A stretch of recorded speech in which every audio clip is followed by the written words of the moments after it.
केजरीवाल और चौटाला आएंगे एक साथ। चौटाला बनाएंगे केजरीवाल को पीएम। हरियाणा में इनेलो, दिल्ली में आप। तीसरे मोर्चे का सियासी गणित।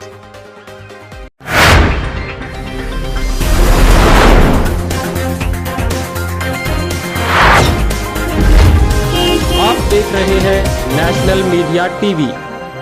हरियाणा में विधानसभा चुनाव की तैयारियां के साथ साथ उससे पहले लोकसभा चुनाव की तैयारियां भी शुरू हो चुकी है और लोकसभा चुनाव की तैयारियों के मद्देनजर तीसरे मोर्चे या फिर बीजेपी और कांग्रेस के विकल्प के तौर पर आम आदमी पार्टी दिखाई दे रही है।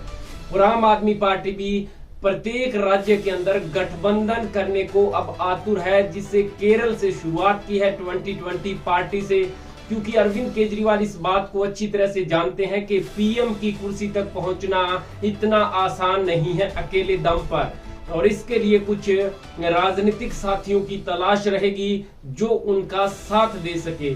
और हरियाणा के अंदर भी अरविंद केजरीवाल कुछ राजनीतिक साथियों को साथ लेकर के चलना चाहते हैं, क्योंकि हरियाणा में विधानसभा के चुनाव लोकसभा चुनाव से ठीक बाद में है।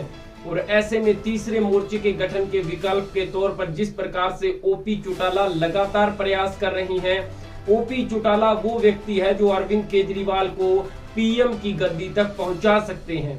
दरअसल हरियाणा ही नहीं, पंजाब, उत्तर प्रदेश और राजस्थान की बहुत सी सीटों पर ओपी चौटाला यानी इंडियन नेशनल लोकदल पार्टी का खासा प्रभाव है। और किसान आंदोलन के बाद से जिस प्रकार से आरएलडी के साथ भी हम आपको बता दें कि अभय सिंह चौटाला जो पुराने इनके रिश्ते से वो फिर से निखर करके सामने आ गए हैं। पंजाब में शिरोमणि अकाली दल है और राजस्थान की बात करें तो हनुमान बेनीवाल की आरएलपी पार्टी है। बिहार की बात करें तो बिहार के नीतीश कुमार की पार्टी भी ओपी चौटाला के संपर्क में है। पश्चिम बंगाल के ममता बनर्जी बीच बचाव ओपी चौटाला कर सकते हैं यदि पीएम की गद्दी केजरीवाल को मिलती है। केजरीवाल इस बात को अच्छी तरह से जानते हैं। यानी एक बात तो तय है, जो बात ओपी चौटाला पहले दिन से लेकर के चल रहे हैं कि तीसरे मोर्चे का गठन ही भाजपा और कांग्रेस का विकल्प हो सकता है। अब अरविंद केजरीवाल भी उस राह पर चल पड़े हैं और अरविंद केजरीवाल जानते हैं कि ओपी चौटाला वो व्यक्ति हैं जो इन राज्यों की लोकसभा सीटों पर आपका गठबंधन इनके साथ करवाने के बाद एक बड़ी भूमिका पीएम की कुर्सी तक अरविंद केजरीवाल को पहुंचाने में निभा सकते हैं।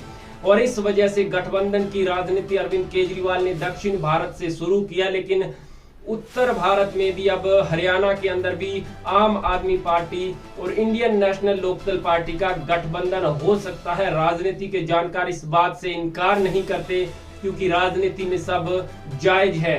यानी आने वाले समय में शक्ति प्रदर्शन के तौर पर सभी दल अपना शक्ति प्रदर्शन करेंगे, ताकत का एहसास करवाएंगे, और उसके बाद जैसे ही चुनाव का समय नजदीक आएगा गठबंधन की राजनीति का दौर शुरू होगा। और यही बात ओपी चौटाला ने भी कही थी एक बयान में कि चुनाव डिक्लेयर होने के बाद गठबंधन की राजनीति शुरू होती है और उस वक्त यह नहीं देखा जाता कि कौन पीछे क्या करके आया है या किसने पीछे किस पार्टी के साथ क्या किया है। वर्तमान में वो कितना फायदा दे सकता है किसी भी दल को मिलकर के साथ लेने में, जनता के विकास को लेकर के कितना आगे ले जा सकता है, उस विजन को, इस मामले को देख करके ही गठबंधन किया जा सकता है। तो निश्चित ही अरविंद केजरीवाल और ओपी चौटाला एक साथ एक मंच पर दिखाई दे सकते हैं।